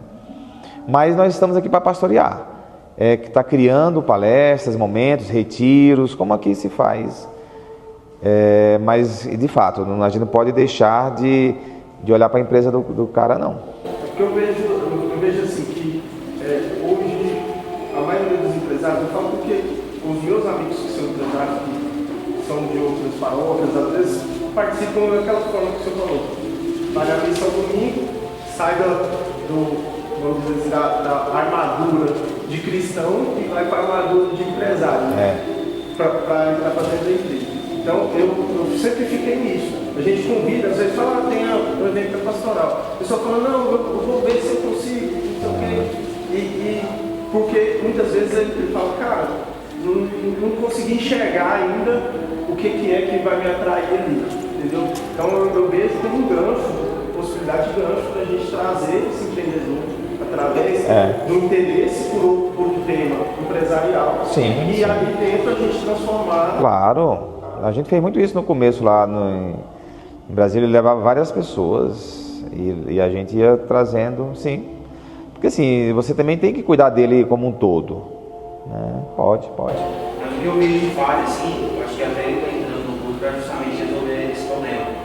A Igreja Católica em si, do meu ponto de vista, como marketing, ela pega muito essa questão de despertar o interesse através da comunicação e do marketing para que o empresário realmente sinta desejo de estar nos encontros para a gente poder promover. Então, às vezes a gente pega um grande empreendedor, uma pessoa de renome, mas o que despertei de interesse antes do acontecimento, para que de fato esse empresário tenha um desejo de estar lá ouvindo essa pessoa, né? Perfeito. Então a gente pode resolver mais ou menos em cima Mas não posso perder, não posso ficar fora, né? Você despertar esse desejo. Perfeito. E gera uma expectativa no seu livro de que eu vou ler aqui que tudo depende de Deus, né? Deus vai fazer tudo. E aí você tem capítulo exclusivo para falar do paralítico, né? Você tem que agir, você tem que levantar, você tem que fazer algo. O paralítico que queria entrar na piscina de Siloé. Exato. E aí dizia, mas aí quando Jesus chega, mas por que você nunca vai? Ah, porque ninguém me leva.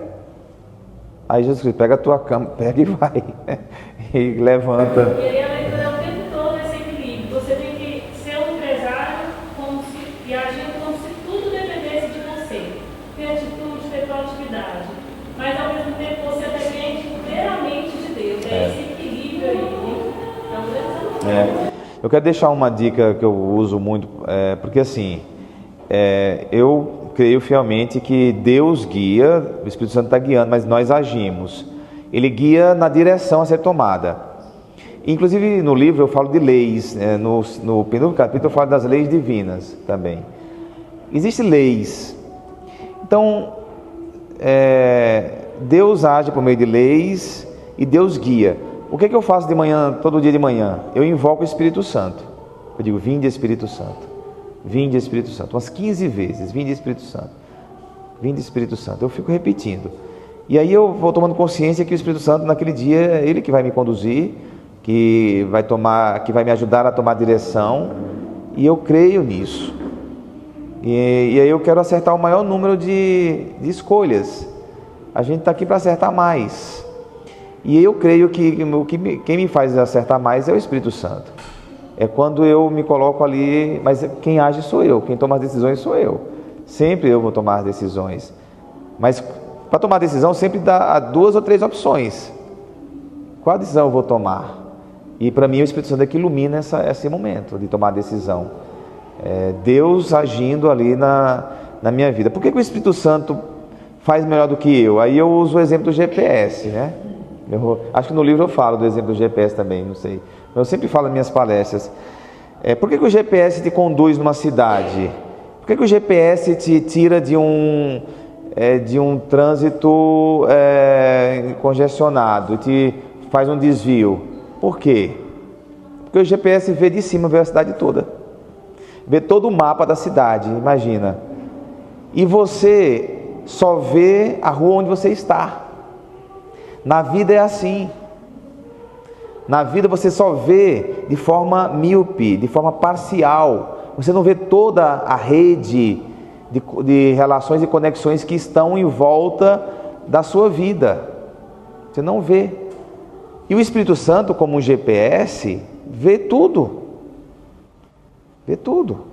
Então, o nosso GPS é o Espírito Santo, que nos ajuda a desviar de certas situações, de certas enroscadas, de certas pessoas, de certas coisas. Então, essa vida de oração, para mim, é a vida que me conduz a acertar mais, porque a gente só tem uma vida. A gente usa essa coisa de dizer, errar é humano, mas errar demais também é perda de tempo, né? Então tem que errar menos. Não dá para ficar errando muito, não. Errar é humano, então tu errei. Calma aí, a gente só tem uma vida, a vida é breve, é para acertar mais. Ficar errando, não. Erro é atraso. Você tem que acertar mais. E é com o Espírito Santo que a gente acerta. Eu quebrei não sei quantas vezes para acertar. Só que você perdeu não sei quanto tempo quebrando. Poderia ter sido um pouco melhor, né? Então não vamos celebrar também. Tudo bem, já que quebrou, já que errou, eu não gosto de chorar de leite derramado, não. Agora sacode a poeira mesmo, vai para frente. Mas o Espírito Santo é para a gente acertar mais. Depois da colocação, até diante de dois que você falou, é muito desafiador a gente estar à frente da pastoral do empreendedor especificamente, né? Então, quando a gente faz a partilha, né, tanto com aqueles que estão na coordenação, quanto aqueles que estão dentro da liderança pastoral, a gente encontra os mesmos discursos e as mesmas dores, né? Qual que é a nossa capacidade de retenção de pessoas?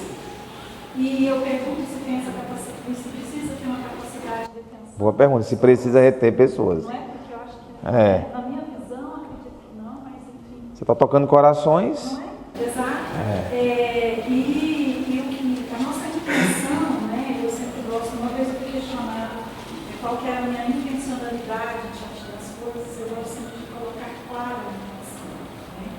Fazer essa escola de líderes, a gente coloca esse nome para causar, de certa forma, um impacto e, ao mesmo tempo, gerar um compromisso.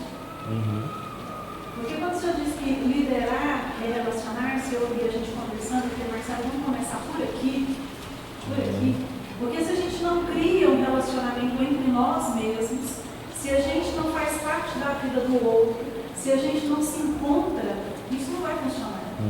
Vai ficar sempre um recomeço, sempre um vai e volta, sempre de novo, né? O nosso pároco, aqui a nossa paróquia especificamente vai passar por transição, né? Assim como se tiver de uma ordem, que a cada 3 anos transita, aqui também. Então a gente finda esse ano e aqui a gente vai passar por uma nova transição. Quer dizer, a gente já vai ter que apresentar para essa nova fraternidade que chega aqui dos frades, quem é a pastoral, quem são essas pessoas. Parece que muitas vezes, e aí fica a minha pergunta, e eu gosto muito de perguntar também, sou muito intrigante, para todos nós, né? Como que nós estamos impactando as pessoas que estão próximas da gente, quando a gente tem permitido que essas pessoas se relacionem conosco? Porque também muitas vezes a gente vai para cumprir tabela. A gente vai simplesmente porque tem que acontecer, porque eu marquei, porque vai ser assim. E isso é muito bonito, porque traz um enfraquecimento daquela proposta da pastoral. Então a gente tem aqui, dentro de uma realidade, para o senhor saber, muito distintas. A gente tem paróquias aqui que aceitam muito bem, nenhuma não aceita, por isso que existe os seus pais, aprova a pastoral. Mas ao mesmo tempo a gente tem paróquias que têm, evidentemente, um destaque maior da pastoral, que é o exemplo da Basílica, mas semanal. Então, uma pastoral semanal com palestra, com tudo isso, é um desafio. Como a gente tem pastorais que é uma vez por mês e a gente tem pastorais que reúnem para ações outras. Então, a gente tem de forma heterogênea e o Espírito Santo nos deixa livre, mas me preocupa um pouco com o que a gente, como liderança, pensa. Qual é a nossa missão de fato? Entende? Porque se a gente está pensando que toda vez que vier essa argumentação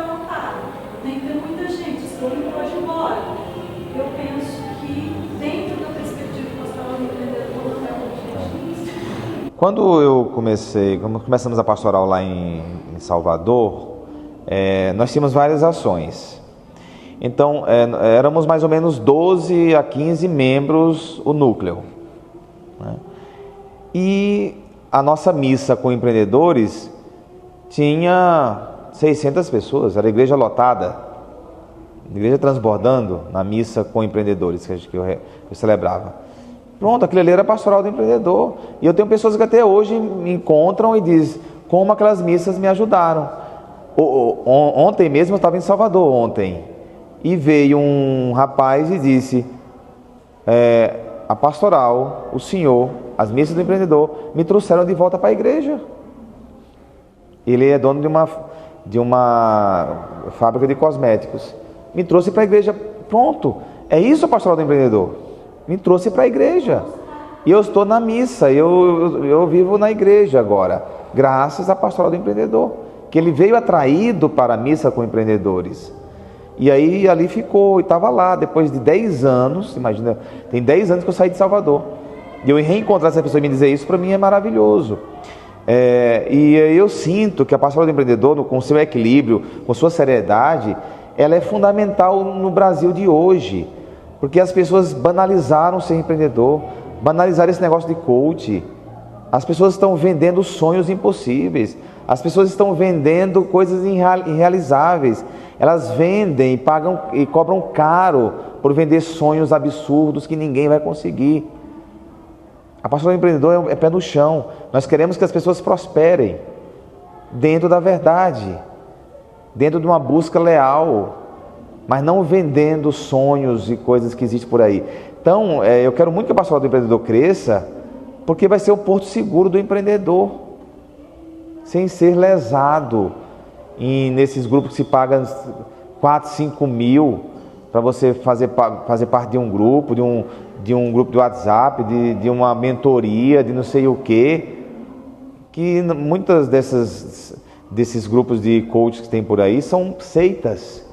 Eles misturam com religião, eles misturam com pentecostalismo e vira aquela mistura. Daqui a pouco as pessoas não vão ser mais nada. Elas não vão ser católicas, não vão ser evangélicas, elas não perderam a esperança. Depois vocês pesquisem um novo grupo de pessoas no Brasil chamado desigrejados. Os desigrejados, isso já aparece no desigrejados. Depois vocês colocam na internet e façam uma pesquisa sobre isso. Gente, os desigrejados hoje, que está no IBGE, devem somar já 30 milhões de pessoas no Brasil. 30 milhões que se declaram desigrejados. Creem em Cristo, amam a igreja, amam Cristo, são cristãos, mas não querem saber de igreja. São desinstitucionalizados. De onde vieram essas pessoas? Do mundo pentecostal. O mundo pentecostal é um desserviço à igreja, é um desserviço ao cristianismo. Eles estão formando uma massa de pessoas que se decepcionaram. Meus pais pensaram que ia ficar rico, eu cresci achando que meus pais iam ficar ricos na igreja lá tal, e não ficaram. Eu não quero saber de igreja. Ou às vezes se decepciona com quem está à frente, decepciona com o pastor, decepciona com o bispo e acha que vai para a igreja vai seguir uma pessoa. E sai. Mas o risco, sabe, o que eu penso? É a gente trazer esses conceitos para cá. Porque pensar isso lá na igreja pentecostal é fácil. Mas quando a gente pensa dentro da nossa realidade aqui, de católicos que somos, muitas vezes eu já ouvi isso de sacerdotes e o receio que eles têm de estar lidando com um grupo de empreendedores por trazer esses conceitos de coach para dentro da igreja e fazer isso. A pastoral do empreendedor já tem uma maturidade que não é para isso. Mas é sim para ajudar as pessoas a crescer como ser humano, como pessoa, como empresário, para crescer e para prosperar. Isso daí a gente defende. Mas dentro daquilo que é viável, né? Normal. Você sabe uma coisa que dificulta a fidelização das pessoas na própria igreja católica? É essa verdade. É verdade. Ele não vende sonhos. É isso. A pessoa vai lá para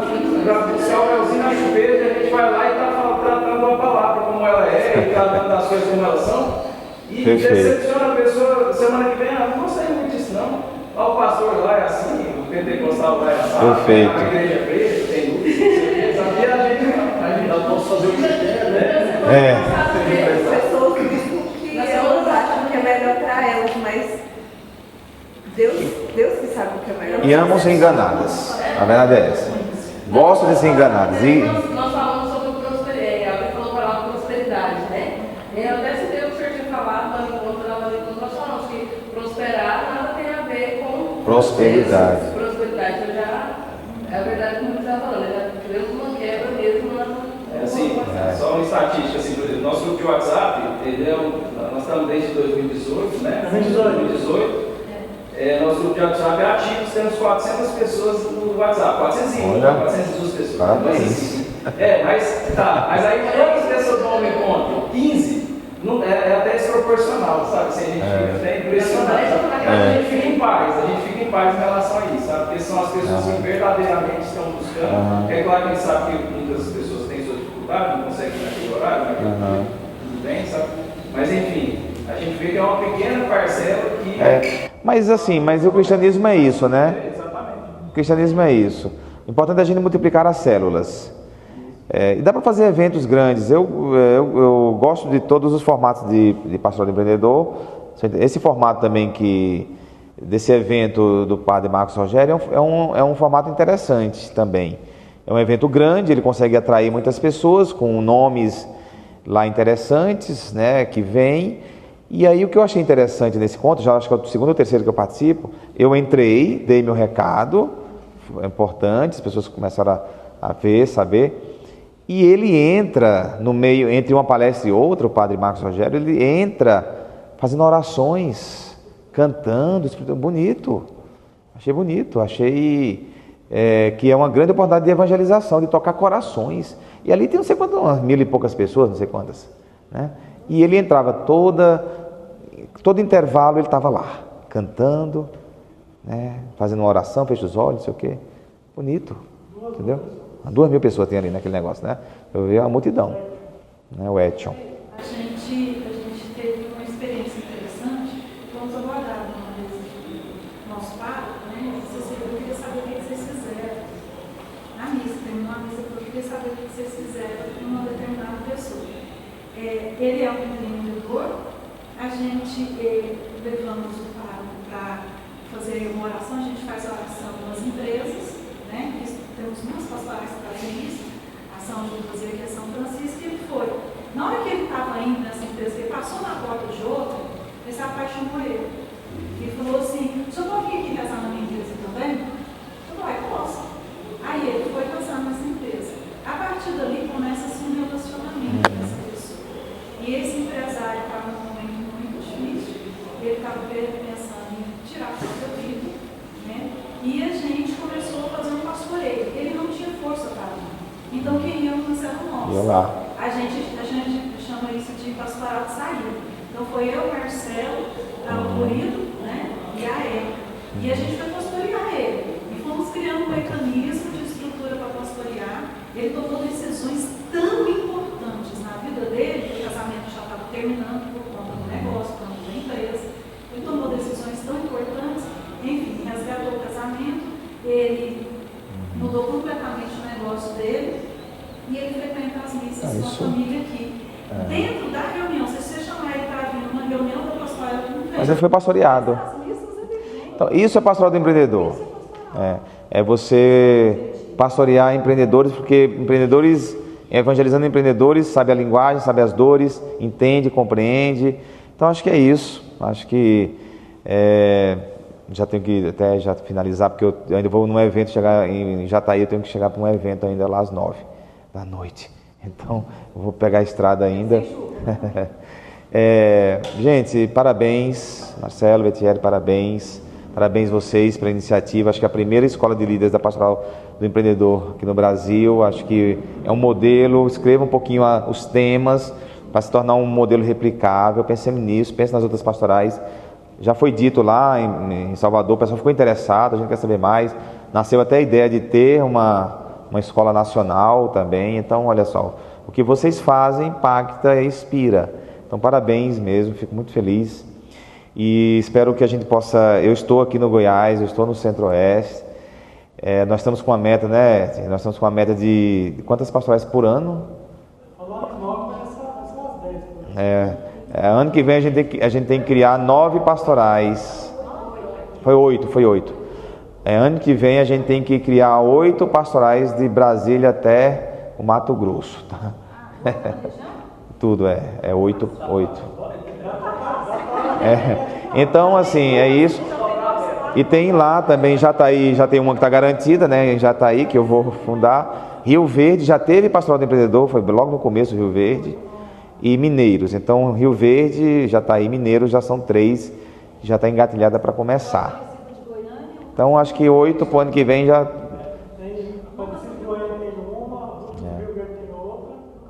Então, tem Silvânia que